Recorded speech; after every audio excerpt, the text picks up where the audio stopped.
Slenderman dressed in black. Lock your doors and watch your back.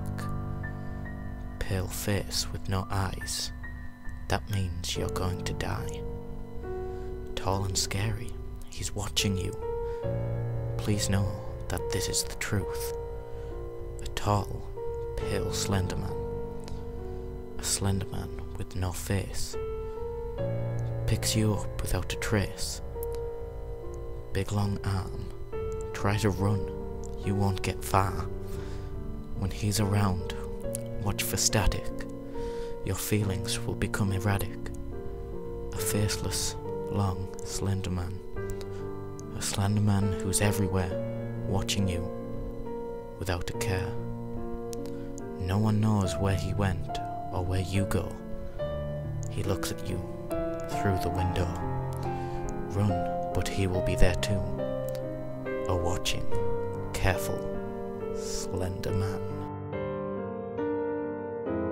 After waking up with a jolt, the girl laid in bed a few seconds longer. Reaching over to switch on her bedside lamp, she tried to remember exactly what had stolen her sweet slumber away. When she couldn't, the brunette swung her legs over the side of the bed and heaved herself up. Checking the time on her phone, she snorted when she saw it was exactly midnight, the witching hour. Knowing that sleep would only evade her, she left her bedroom for the kitchen, a good cup of coffee on her mind. As she passed by the front door, a chill spread like liquid fire down her spine. It's only winter, she told herself, focusing again on the coffee plan.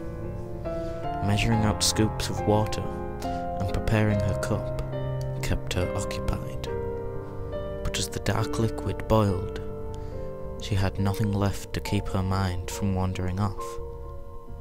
The chill returned, and she couldn't help but glance behind her to the front door. It stood there, innocently enough, just like always. The deadbolt was still in place, and she could see nothing amiss with it. Turning back to her coffee, she did her best to forget her feelings. With her cup in hand, she started to walk back towards her bedroom. As she walked by the front door, she decided that a quick glance out of the peephole would help calm her restless mind. The chill worsened with each step she took towards the door, and further away from safety and warmth of her blankets. She pressed her empty hand against the cold metal door and took a deep breath before leading her eye to the peephole. At first she could only see an inky blackness, and somehow seemed to swirl in itself. When she blinked, in surprise the void melted away. She wished it hadn't. In its place, there stood what she could only guess was once a man. The limbs were long and inhumanly awkward, with bulky joints branching off into several arms, similar to the branches of a tree. The creature was draped in a black suit, somehow making the thing more nightmarish to her. The icing on the proverbial cake, however, was what passed as the hellish thing's face.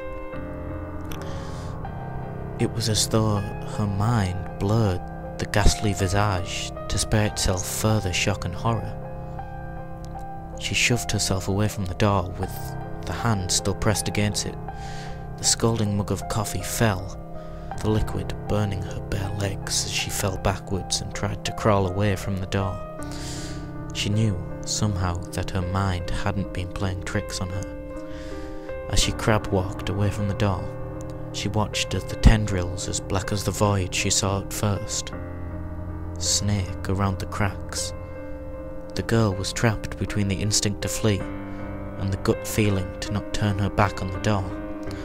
And when the door jolted, the urge to flee overcame her, and she slipped in the burning liquid as she tried to make it back to her room. She knew deep down that she was trapping herself in a corner, but she had to get away from the door.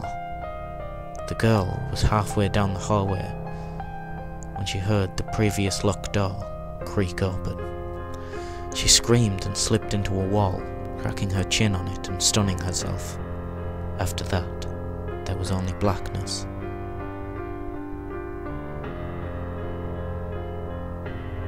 Nicole. A warm, male voice snapped the woman out of her trance. As she turned around, she was met by one of her sister's doctors. She nodded, not sure if she should say anything, or even if she could find her voice.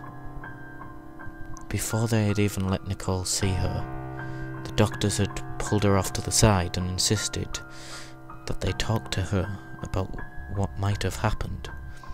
Phrases like self-inflicted and assault have been thrown around, and Nicole felt her mind reel. She still hadn't fully understood what they had been saying until she saw Lindsay with her own eyes. Her little sister had a bandage wrapped around her head, covering both of her ears as well as her eyes. They said it was to keep her now deadened eyes from drying out, and to try keep the infection out of the wounds Lindsay had made to her ears. The doctor had guessed that either she or someone else had jammed a pencil into them to keep her off balance, or to deafen herself against something. There was a mix of first and second degree burns on her hands, legs and feet, from what was assumed to be coffee her neighbours found slipped all over the entry to her apartment. As Nicole walked into her sister's hospital room for the first time, she thought that she had spied a silhouette of a man in the window. That she knew was impossible. Her sister's room was on the 3rd floor.